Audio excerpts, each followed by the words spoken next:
Et bonjour tout le monde, voilà, donc on se retrouve pour la première vidéo. Du coup, on va travailler. Comme je vous ai expliqué dans la vidéo introduction, on va donc expertiser le voilier qui se trouve derrière moi. Un voilier que je ne connais pas, que je découvre.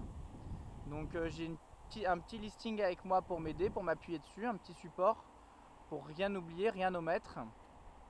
Parce que le principal, c'est justement de tout vérifier dans son ensemble et de rien omettre pour partir, pour que le propriétaire puisse partir plus sereinement en mer et pour qu'il sache à peu près à quoi s'attendre au niveau réparation et entretien. Voilà. Donc écoutez, je vais vous montrer un petit peu ma façon de procéder. Alors dans un premier temps, on va regarder le voilier quand même dans son ensemble. Je pense que c'est une bonne chose à voir. Donc comme je vous ai expliqué, monosafran, monoquille. Donc on va s'avancer gentiment. On voit que le bateau est quand même en bon état. Il y a le premier ressenti, hein, la première fois que vous montez à bord, c'est quand même... Alors là, c'est assez coriace, hein, il faut être bon en équilibre. Voilà. Donc, bienvenue à bord. Donc voilà, on va voir ensemble. C'est vrai que souvent la première impression est plutôt importante. Dans un bateau, quand vous l'achetez, il faut se sentir bien dès le début. Il faut vraiment que ça soit un coup de cœur. Donc la première impression souvent est assez importante. C'est là où on se rend compte de ce qui est extérieur, habitable, je vais dire, donc tout ce qui est boiserie, gel-coat, accastillage, etc. Tout ce qui saute aux yeux et tout ce qui nous est utile. Donc ça, c'est assez facile à voir. Maintenant, nous, on va essayer plutôt de voir tous les vices cachés et tout ce qui est, je dirais pas invisible à l'œil nu, mais tout ce qui est plus difficile à détecter. D'accord ? Donc dans un premier temps, on va faire le tour du bateau. On voit bien sûr qu'il y a du boulot sur tout ce qui est chandelier, filière, etc. Et moi, ce qui m'embête surtout, c'est pas grand chose, mais vous voyez, là déjà, on voit que ça a été mal, que le bateau a été mal rangé. Parce qu'on voit, je sais pas si vous voyez bien, mais l'été largable là, il croise l'été largable donc qui est devant, il croise un baoban qui se trouve ici. Donc vous voyez que ça fait de la tension, c'est dégueulasse et que si on ne change pas ça de suite, ça va être très mauvais parce que l'été largable est très important. Et quand il est en place, parce qu'une fois que l'été largable est en place, il va être tendu, il va être en tension et ça va donc détendre l'été principal. Donc forcément, s'il n'est pas bon, et ben, le mât retiendra que sur un des plans, donc sur le plan à l'arrière, sur le mât qui a envie de partir vers l'arrière, il n'y aura que l'été largable, donc que celui-là, et s'il est abîmé, il va falloir penser à le changer. Donc ça, il va falloir vérifier ça de suite. Voilà, et vérifier l'état du baoban, voir s'il y a besoin de le changer ou pas. Voilà. Donc écoutez-moi, c'est sur le premier coup d'œil, c'est tout ce que j'avais vu. Donc maintenant, on va s'attaquer en détail à chaque partie. Alors il va falloir que je surveille souvent la GoPro, voir un petit peu où elle en est, parce que vous savez que on peut difficilement faire on peut pas faire plus de 17 minutes avant que ça coupe, donc j'ai pas trop envie que ça coupe en plein milieu. Donc on commence. Il faut savoir qu'on va faire point par point, sans sauter d'étape, ou presque, et surtout il ne faut rien vérifier et mettre OK si c'est pas parfaitement vérifié. Donc je m'explique, je vais essayer de trouver un peu mieux mes mots. Si vous voulez, une checklist, c'est très important dans le sens où à partir du moment où vous avez mis que c'est OK, il faut que ça soit vraiment OK et il faut qu'on n'ait plus à y revenir. Si vous avez des doutes, vous mettez état moyen et hop, ça comme ça, voilà. Vous mettez état moyen et du coup, on sait qu'il faut y revenir, que ça va à peu près, mais qu'il va falloir y revenir quand même. Donc, on commence par la première ligne, fixation et état des balcons. Donc, les balcons, ils sont fixés de l'intérieur. Hein, il y a des boulons qui traversent la coque avec sûrement des rondelles ou des contreplaques. Donc, ces balcons-là, c'est de la sécurité avant tout. Hein, c'est pas fait pour fixer c'est pas fait pour s'adosser ou même fixer trop de choses. Hein, on est d'accord que c'est surtout ça qui va tenir vos filières. Donc, il faut que ça soit particulièrement costaud, donc faut pas hésiter à y aller bien comme il faut. Celui-là, on voit qu'il bouge pas d'impète, donc c'est plutôt bon. D'accord? On va vérifier aussi celui-ci qui a à peine plus de jeu, mais il est quand même plutôt bon. Maintenant, c'est pas tout.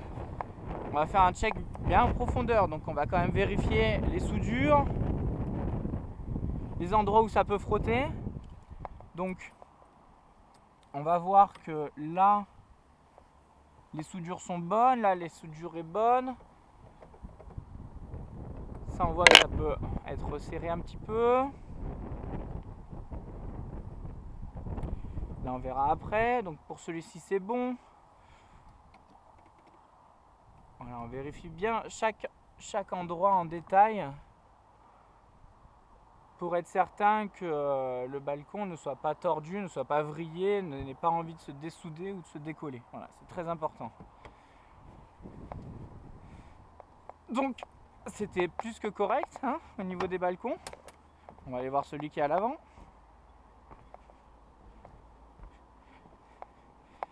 Voilà, donc hop. Le balcon avant est toujours un peu plus souple, forcément, parce qu'il n'y a pas d'angle. Il y a moins d'angle.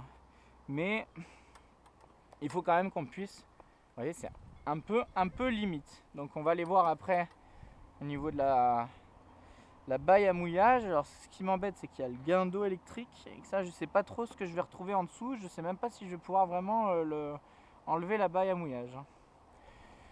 Voilà, on vérifie aussi au niveau des soudures.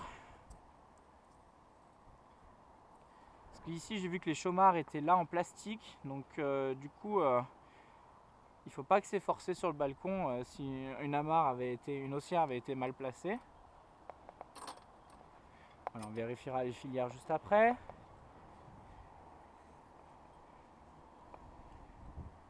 Donc pour les balcons, ça m'a l'air plus que correct. Hein. On ne cherche pas la perfection. On veut que ça soit sécure. Donc on repart. On va écrire en bleu. Hop, on va se mettre là et on met vérifie initiale. Ok. Après, fixation et état des chandeliers. Donc là, on voit qu'il y a du boulot. Donc celui-là, il est tordu, mais c'est tout. On voit que la plaque en bas n'a pas de jeu, ça c'est important parce que là, il y a juste à changer le chandelier si vous voulez. Et vous avez plutôt le sortir, le chauffer et le retordre pour avoir un chandelier en état. Donc celui-là, pour moi, il est correct. Celui-ci, pareil, vous voyez, il n'y a pas beaucoup de jeu. Il peut vite avoir beaucoup de jeu, ces choses-là, quand les gens s'adossent dessus. Au niveau de la plaque, vous voyez qu'il y a bien du silica derrière. Là, on le voit bien, le joint noir qui est en dessous. Donc ça veut dire qu'en plus, avant de mettre la plaque, ils ont pris... Il n'y en a pas trop là derrière, donc faire gaffe parce que c'est plus ici que le bateau rentre dans l'eau, forcément, quand il gîte. Donc on verra de l'intérieur, si au niveau des vérifs intérieurs, si on a des moisissures ou de l'eau qui rentre, etc. Sinon, il faudra rajouter du silica. On voit aussi qu'on ne va pas pouvoir trop resserrer parce que vous voyez qu'ici, c'est déjà tout étoilé. Je ne sais pas si vous voyez bien, mais là, le gel coat, il est en train de se faïencer, de s'étoiler. Donc du coup, ça, c'est assez compliqué. Il faut enlever le chandelier, il faut meuler, refaire une surface plate, refaire du gel coat si c'est peu profond, ou voire de la strate si c'est plus profond. Là, ça m'a l'air très peu profond, donc c'est un bon signe. Mais quand même, on va quand même le signaler. Hein.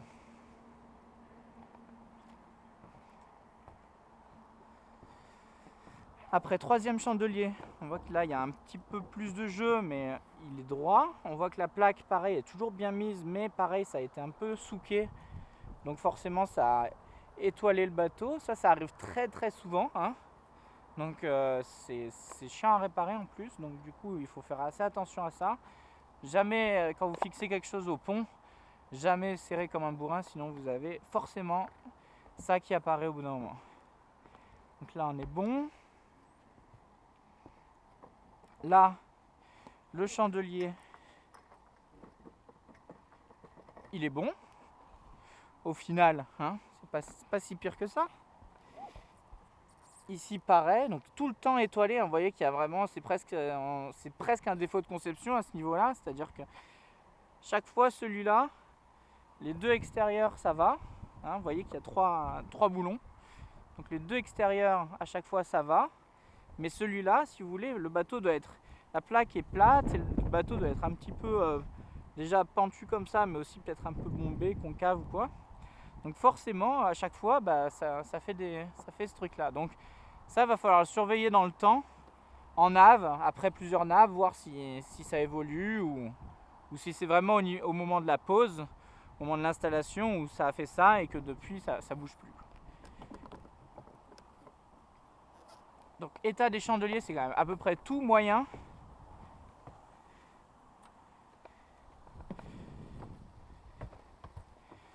Donc on va écrire M.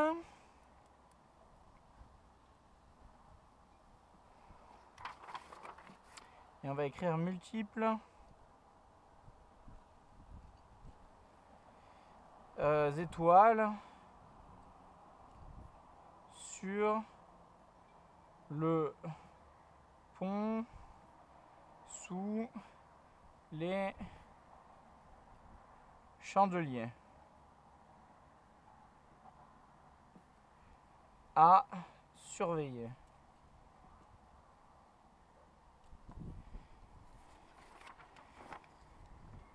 Après, on passe sur la fixation et l'état des filières. Alors là, à vrai dire, pour faire du bon boulot,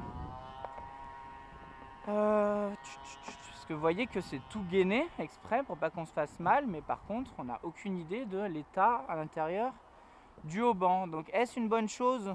Je sais pas, des fois vouloir trop surprotéger, et ben on voit plus bien l'état initial et du coup on n'a plus trop ouais, on voit pas bien l'état à vue d'œil. Donc du coup, on voit ici que c'est serré à fond et que c'est tout lâche. Je vais voir de l'autre côté comment ça fonctionne. Normalement, en toute logique, c'est fixé d'un côté. Voilà, ici vous voyez, c'est juste accroché, c'est juste fixé. Oh, voilà, là vous voyez par exemple, on voit l'état de la manille là. Ça a changé impérativement, hein, vous voyez. Hein. Moi quand je vois des trucs comme ça me rappelle trop de mauvais souvenirs. Hein, donc du coup, la manille là a changé absolument. Ici, on voit que ça va. Donc ici c'est juste accroché, goupillé ou manillé.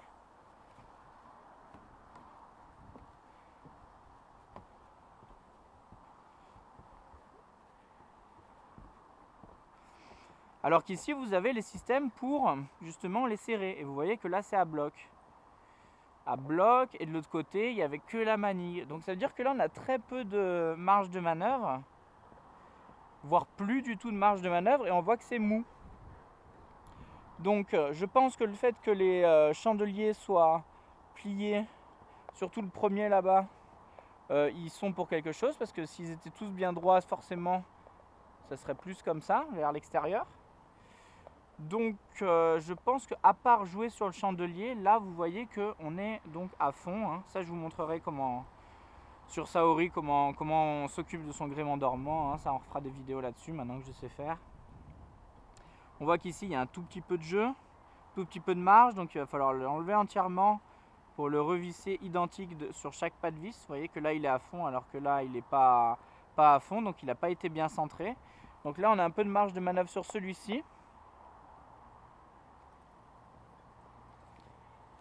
Mais ça ne nous intéresse pas vraiment parce que celui-ci, si on le resserre plus, si on retend celui-là, celui-ci sera plus détendu. Donc du coup, ça ne nous intéresse pas parce que celui-ci est plutôt bien, plutôt moyen bien, alors que celui-ci est vraiment pas top.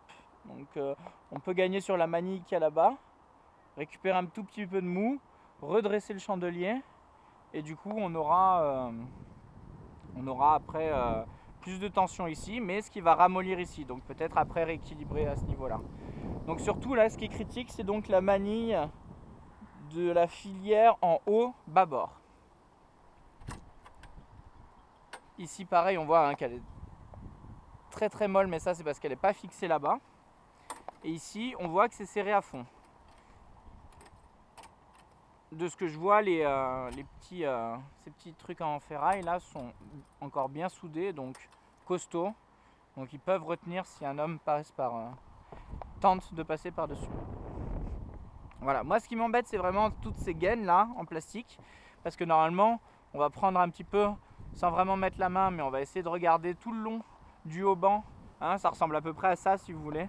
Donc tout le long du haut-banc on va regarder, voir s'il n'y a pas des défauts. Hein, les défauts qu'on appelle des gendarmes dans le lexique. Donc un gendarme c'est quoi? C'est un petit câble en métal qui est sectionné sur tout le tauron. Il y en a un petit câble qui va être sectionné et qui va ressortir. Et ça peut se faire, on peut se faire très très mal avec ça. Et surtout le niveau sécurité, ça sert quasiment plus à rien. Donc voilà, on voit ici que la filière là est censée s'accrocher ici. Donc là, il y a un petit peu de boulot pour remettre tout ça en place, mais je vois qu'il y a un mousqueton assez imposant. Donc si on a besoin, si on voit que c'est pas assez tendu, on pourra l'enlever carrément et mettre directement ça. Vous voyez, comme ça on gagne quand même tout ça en longueur, ce qui est quand même assez énorme. Donc il est très possible qu'à la fin, on fasse ça. On ait besoin de faire ça au niveau des réparations. Là aujourd'hui, on n'est pas là pour faire les réparations. On est là pour signaler tout ce qui va et tout ce qui ne va pas. Donc moi la filière tribord, elle m'a l'air plus que correcte des deux côtés. Pareil pour ces choses là. Donc du coup on va juste signaler la manille.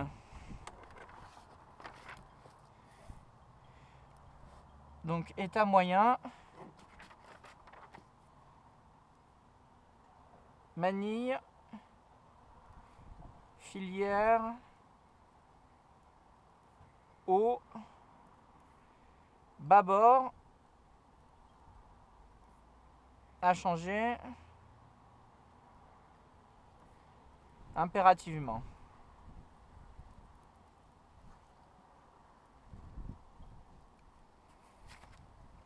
Attendez, on parle, mais là on est à combien là? 17h31, voilà, donc écoutez, je vous laisse, j'espère que ça passe.